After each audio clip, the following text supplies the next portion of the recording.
পৃথিবী থেকে চাঁদের পথে অর্ধেকেরও বেশি পৌঁছে গেছে মহাকাশযান। মানে একদম আরেকটু গেলেই সেলফি তোলা যাবে টাইপ অবস্থা। সামনে চাঁদও যেন হাত নেড়ে বলছে এই যে আর কত দেরি। ঠিক তখনই শুরু হলো এক অনাকাঙ্ক্ষিত আতঙ্ক।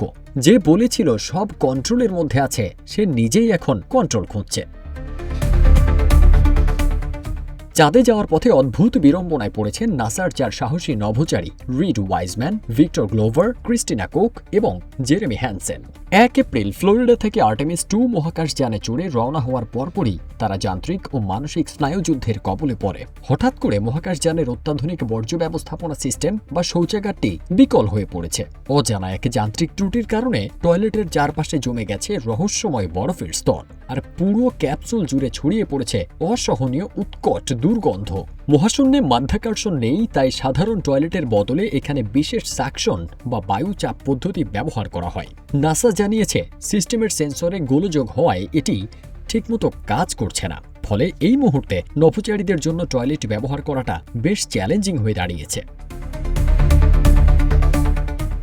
নাসা জানায় 10 দিনের এই সংক্ষিপ্ত মিশনে যান্ত্রিক ত্রুটি মেরামতের সুযোগ খুবই কম, তাই নাকে রুমাল দিয়ে বা বিশেষ সতর্কতার সাথেই নভোচারীদের এই সফর শেষ করতে হবে। পৃথিবী থেকে হাজার হাজার মাইল দূরে থাকা এই অভিযাত্রীদের কাছে এখন চাঁদের সৌন্দর্য দেখার চেয়েও বড় চ্যালেঞ্জ হয়ে দাঁড়িয়েছে এই টয়লেট বিড়ম্বনা।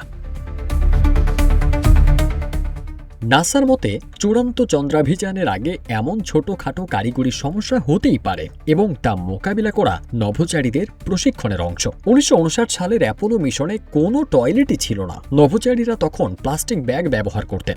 সেই তুলনায় ওরিয়ন মহাকাশযানে রয়েছে ব্যক্তিগত গোপনীয়তা এবং আধুনিক সব সুযোগ সুবিধা। তবে মাঝপথে এই বিঘ্ন পুরো মিশনকে এক নতুন অভিজ্ঞতার মুখে দাঁড় করিয়েছে। ফারদিন সানি, রূপালী বাংলাদেশ।